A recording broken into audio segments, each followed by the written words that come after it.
So, I grew up in a little place called Medicine Bow, Wyoming. We're probably most famous for being the not-so-final resting place of Tippy, the dinosaur, whose skeleton now resides in the Natural History Museum over in Pittsburgh, Pennsylvania. Now, there's some hot springs just outside of town, and Butch Cassidy robbed a train just a couple of miles away on the first cross-country railroad. But aside from that, there's not much here aside from dust, gravel, trees, and some trailers.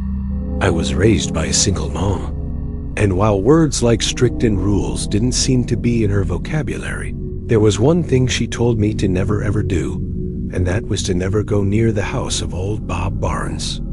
So Bob lived in a trailer right on the edge of town, and he made his living going through other people as trash to find stuff he could either sell or turn into something he could sell. And he only ever did it at night too. But even when people did catch him, half of them were too scared to even say anything on account of the fact that he actually killed someone and got away with it. Mom told me he was a monster, and that the kid that he killed was a close friend of hers in high school. And that's all she ever told me about it, though. And I figured it was just because it was too much hurt to talk about. Over the years, I learned bits and pieces here and there about Bob's life and the murder he was said to have gotten away with. I learned he fought in Vietnam, that he volunteered for it too, but that after he came home again, he just sort of couldn't go back to normal. He moved his trailer right out there, near East Allen Lake, and people said never to go around to the north side at night 'cause old Bob would most likely be out there shooting squirrels for the next night's dinner. Don't want him mistaking you for a squirrel now, do we? The older people would say, with that look in their eye that said that they were serious. But now everyone acted like they were scared of him. Some folks seemed to even sort of pity him. Now, I remember I was hanging out with a buddy of mine when we were both about 14, and his mom was giving us a ride someplace when he brought up old Bob. My buddy's talking about him like he's the boogeyman. But all his mom had to say about him was basically, that poor man. All he wants is to be left alone. Now, my buddy's like, Mom, he killed someone. And you saw this weird switch in her like she was putting on a mask as she said that he did, and you better stay the heck away from his trailer, young man. And it was like weed I don't know caught her out on something. I just wouldn't fully understand what that thing was until a few years later. And by the time I was 17, old Bob was definitely the devil to me. One night, my mom had gotten drunk and told me the story of how Bob killed her friend. She wasn't like an alcoholic or anything. She just liked to have a few wine coolers on a Friday night while watching Dallas and Falcon Crest. But then one night, I got home from a friend's place to find her all teary-eyed while looking at old pictures of herself and her high school friends, including the kid old Bob had apparently murdered. She told me how they used to hang out in school, and sometimes outside of school too, since two mutual friends were dating. And she said aside from partying a little too much, he was a good guy and didn't deserve to die in such a way or at such a young age. He'd been drinking out near that lake with a couple of friends when he wandered off to take a leak in the bushes. And that S when he sees someone walking through the shrubs carrying what looked like a little kid over their shoulder. Mom's friend yelled something at the guy who starts running off with this kid over their shoulder. So he and his buddies decide to give chase. And then once they caught up with the guy and with Mom's friend at the lead, the guy drops the kid, spins around, and lights Mom's friend up like a bang, bang, bang, bang. And the poor guy was dead before he hit the dirt. And while the kid they rescued was taken to the hospital, she ended up passing away because she had a massive dose of tranquilizers in her system, and it damaged her organs. All the kids that were hanging out at the lake that night said it was old Bob that shot Mom's friend. But then for some reason, he just was never arrested and never went to jail.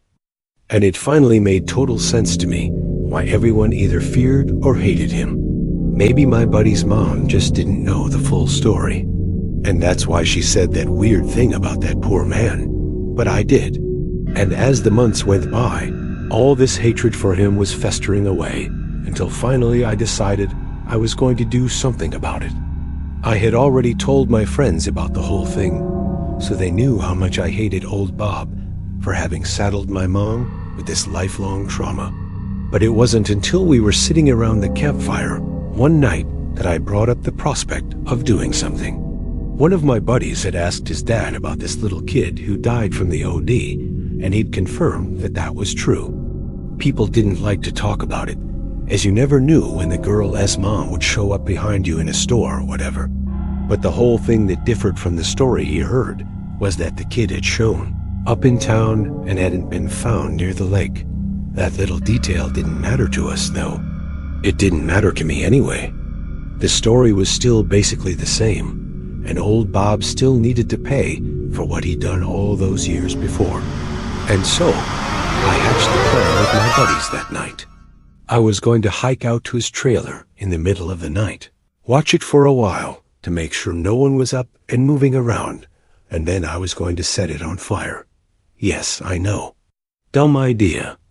I could have killed the guy, but at the time and in my head, I was going to set his trailer on fire. And then as I was running off, he was going to wake up, run out, and stand there mad before having to move someplace else. But I was incredibly young and incredibly dumb, so things didn't quite go down like that at all. And it took a little while before I felt brave enough to siphon the gas that I needed to do the job. I didn't have any money, like at all. So I ended up stealing a can of paint thinner from our school's art supplies. Then, one Friday night, after hanging with my buddies around the campfire, like we always did, I lied to them and said that I was headed home, when really, I was headed to old Bob's place. Now, it took about an hour of walking around the lake to the other side. Then, once I was within maybe half a mile, I turned off my flashlight and traced the water's edge till I spotted a light coming from old Bob's trailer in the distance. I stuck to the plan and watched the place for maybe 40 to 45 minutes until the sound of a TV stopped and the dim light I could see went out. I gave it another minute or two, waiting until everything was silent and still. Then I took that can of paint thinner from my backpack and started creeping towards Bob's trailer. My heart was pounding by the time I got within a few feet, and the fact that the trailer was still silent had me thinking that I crept up totally undetected. But then, as I'm about to pop the lid off my can of paint thinner, I suddenly hear this loud click to my right that I instantly recognized as a gun before someone says, "What you got there, boy?" I froze, knowing it was old Bob and that he'd caught me red-handed trying to burn down his place. I didn't want to say what was in my hands, because I figured once he knew what my plan was, he'd just blow my brains out without a second thought. And so, I didn't say anything. Old Bob then told me to drop what I was carrying. And then when I dropped the can, I saw the beam of a little flashlight hover over it. As Bob figured out what I was doing, he told me to turn around because he wanted to see my face before he killed me. But again, my body didn't seem to want to respond. I was shaking by the time he rushed me and spun me around. But when he saw my face, he shoved me away from him. So I fell over backwards and then just looked at me for a minute after lowering his gun. I was so scared that even though I wanted to beg him not to kill me, the words wouldn't come out. Then out of the blue, he said my name out loud to confirm it was me. I went from terrified to extremely confused and terrified. He knew my name, and he knew who my mom was too. And then after I confirmed who I was, he told me. I wondered how long it'd be before you showed up. First words out of my mouth that whole time came out as, "How do you know me?" And then after inviting me inside his trailer, old Bob promised to tell me everything I wanted to know. After we sat down in his trailer, he asked what my mom had told me about him. I guess I got a little braver because I told him all about how I hated him for killing my mom's friend. He asked to tell him how I thought it went down, and he just smiled as I told him my mom's version of events. He didn't interrupt at all, But when I was done, he told me, "Okay, kid, this is what really happened. My mom's friend was a very troubled dude growing up, and as much as people tried to help him, he only got worse as he aged into his teens. He was expelled from school for stealing panties out of the girls' locker room. He got in trouble with the cops for supposedly flashing a bunch of middle schoolers, and only got charged with a lesser crime because he claimed he was peeing. And then in the months before he was murdered, he'd been seen talking to kids around town and said he was just playing with them when confronted by their parents. On the night he was murdered, it was an old Bob walking near the lake with a kid over his shoulder. It was my mom's friend. And in reality, the whole situation happened in almost complete reverse. Old Bob had been out hunting squirrels, as he tended to do when he suddenly came across a bunch of drunk teenagers walking by the lake at night. It was a full moon, so he could see them clear as they walking through the shrubbery, and he follows them to make sure that they're not headed to his trailer for some reason. Old Bob stalking these kids along the edge of the lake, listening to them hooting and hollering and laughing when he realizes one of them is carrying something over his shoulder. Something that looked scarily like a kid with long glossy hair that shined in the moonlight. Old Bob closes the distance a little more and hears the group of kids planning to do something awful with what he realizes was an unconscious child. Then as soon as he heard that, Bob flicked on his flashlight and tells him to drop the child. The guy carrying the kid was my mom's old high school friend. But instead of dropping the kid and running, he pulls out a knife and is halfway to driving it into the kid's chest when old Bob puts a couple of .22s through his chest and drops him dead. Bob said he didn't get a good look at the kid who ran off, but at least one of them was almost certainly a girl. He then picks up the unconscious kid, walks her all the way into town, then drops her off at the old gas station where a clerk was on the night shift. The clerk called 911, but Bob didn't stick around. He just told the clerk that there was a body out near the lake, and the cops should stop by old Robert Barnes' place, because he is the one who did it. The cops stop by the very next morning and take Bob into custody. But his story checks out, and the missing girl's parents were too relieved to have her home to do anything but thank him. And to them, Bob was a hero. But according to him, he sure didn't feel like one.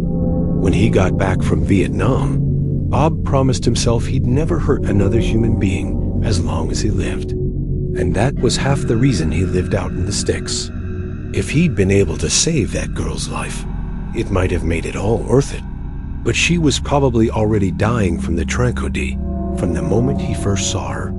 So all killing Mom's friend did was help a sick individual escape justice for his crimes.